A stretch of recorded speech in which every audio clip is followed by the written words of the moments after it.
So Injora buggy build, I did the unthinkable. I took apart my LGRP comp frame to cannibalize the parts. All the brass I can find, basically brass wheel weights, brass axle housings, brass steering links, brass knuckles, brass everything. It gives it the weight distribution that I'm looking for.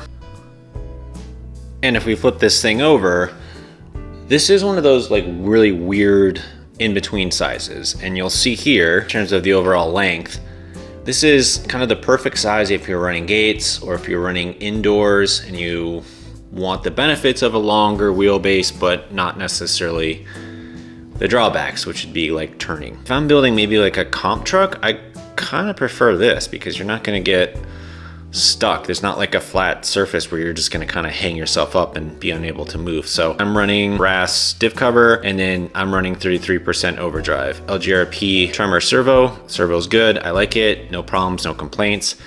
I don't think this is their horn. This is a horn that I had from Torque Servo. It was just laying around and it worked, so here we are. You don't have to get too crazy or too creative with steering servo horns. It's just, you know, it is what it is. The Injora shocks, these are 39 millimeters. I took the springs out, flipped them upside down, and then I'm running no oil at all inside. I wanted this thing to kind of be like a rock slinky, have a lot of flex. I don't need a lot of like dampening or anything like that.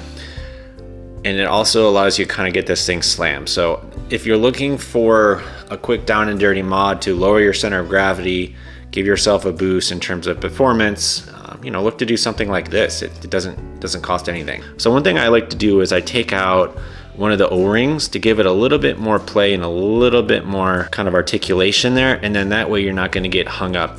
And you can experiment with, you know, which ones you want to remove or which side or whatever, but I'm running a FlySky GT5 receiver. I tucked the wires in there as best as I could and using zip ties to just kind of secure everything in place.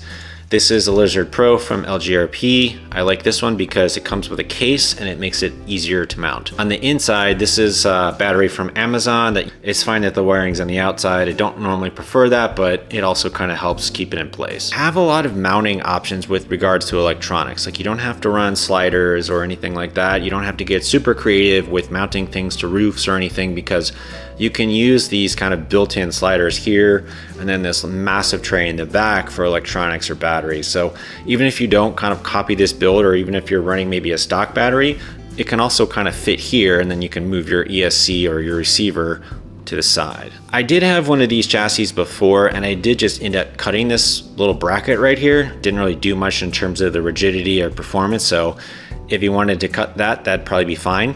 I also took a Dremel and rounded off this edge too on one of my earlier builds. Another thing that's a challenge with this particular chassis is link placement.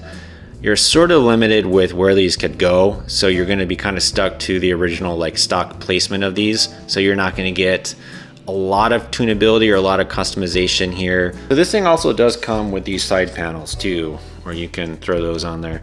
I left them off because I do kind of like this like raw caged look. And then I also Dremeled right here, took a little bit out. And this is just so the battery could fit. You can see it goes in there very smoothly. Just kind of push it down, jam it in place, and you're good to go. Micro Komodo branded from LGRP. The Injora Viper motor mount, and then the Furitek transmission case. It's just, they all work together. It's just what I had. I threw it together and it works. I'm running stock drive shafts. These are trimmed. Another thing I wanted to note too is if you do run into kind of like some weird binding, like your front shocks don't compress all the way, maybe they're like stuck here.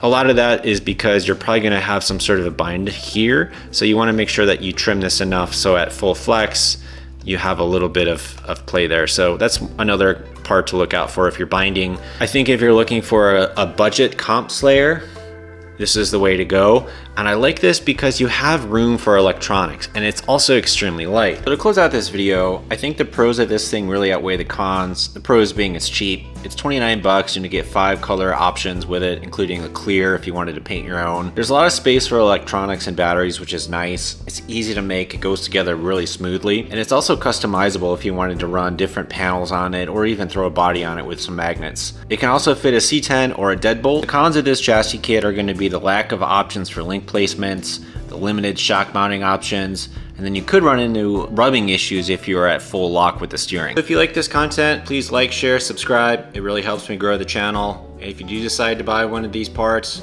click on the link below. See you in the next video.